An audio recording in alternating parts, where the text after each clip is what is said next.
and welcome to our special Sly Guy TV episode. And once again, we are gonna have an updated tutorial of MageKnight Commander. So, if you were at the Hobby Cafe last Saturday and you guys enjoyed playing MageKnight Commander, by popular demand, we are going to explain the rules to you right now. Alright, so the first thing is about setting up the game. Now, each side will have 4 regular units, a commander, and a ring bearer. So these guys also have 4 regular units, their commander, and their ring bearer. Now, the commander has 20 life. The regular units have 6 life each, as well as the ring bearer. So we will put this at the 20.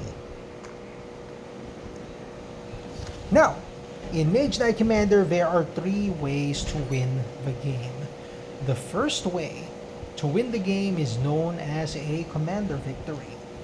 Now, to attain a commander victory, what you must do is to damage the enemy commander by battling it using your units and rolling dice and damaging the commander until the enemy commander's life becomes 0. So the life is tracked by these 20-sided dice, like so. There we go. Now, the next way, the second way of winning in MageKnight Commander, because do you see these 3 treasure chests there? The second way of winning is via treasure victory. So your units can move one at a time. Now, once your unit is directly in front of a treasure chest, they can collect treasure. To collect treasure, roll 2 6-sided dice. That's a 5.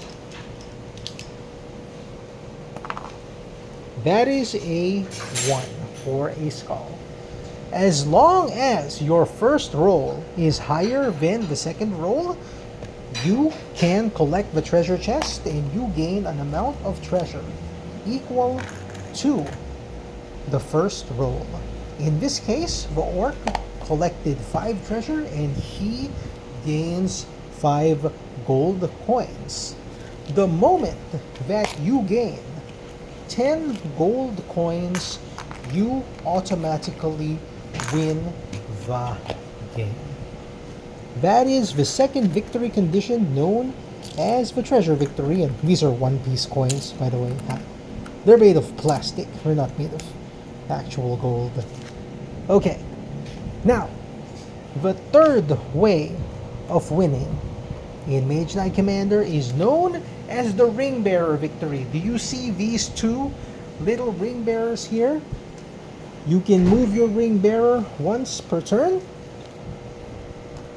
and it's an independent action, so it doesn't count towards you moving one of your unit.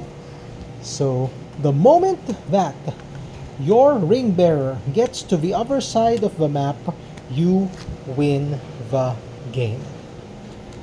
So when the ring bearer gets to the other side of a map, you automatically win the game. Now, ring bearers cannot be attacked while an allied unit is next to it. So in order to attack the ring bearer, you have to eliminate the allied unit next to it before being able to attack it. If your ring bearer dies, you lose the game. There you go. So, just to recap, 3 ways of winning: the ring bearer victory, the commander victory, and the treasure victory. Now let's play a sample game to show you how the turns go. Next up is movement. Every turn, you can move either your commander or any of your units, so you can move them one at a time, and you can move your ring bearer. So, 1 unit, ring bearer. 1 unit, ring bearer. You do this until you collect treasure, kill the enemy commander, or win the game. Now, as you can see, they are getting closer to each other. We will now teach you how to do battle. To do battle, when you get close to an enemy unit, your regular unit rolls a 6-sided dice. The damage they deal is equal to the result. In this case, the orc damaged the knight, and the knight takes 2 damage, so he already has 2 damage counters. The moment a unit has 6 or more damage counters, it is eliminated and it is removed from play. So that is combat in a nutshell. Now the knight is going to counterattack. Oh, he rolled a skull. The moment that you roll a skull, the enemy unit is instantly killed. The moment you roll a 6, the enemy unit is also instantly killed. That is the insta-kill option for moving your units forward. Now, what about your commander? Your commander can also move forward. Now, your commander, unlike the other units, instead of just dealing a single dice of damage, they do 2 dice of damage. In this case, this commander dealt 7 damage. This unit only has a maximum life of 6. The commander wins the battle. Oh no, his ring bearer is wide open. If your ring bearer is wide open, it is best to move him back and move one of your units forward to protect him from a potential commander attack. Now, let's continue with the game. Orcs are moving forward. Knights are also moving forward, and the ring bearer is retreating. The commander moves forward, and the ring bearer moves backward. Enemy commander also moves forward and attacks. Enemy commander. That is 8 points of damage, bringing the orc down to 12 points of life. Now, the orc decides to attack the knight commander. That is 9, bringing the knight commander down to 11 points of damage. Knight commander sees this and moves his knight forward, and now he is going to try to collect some treasure. That's a 5. That's a 2. Yes? Okay. Knight collects 5 gold. Hello.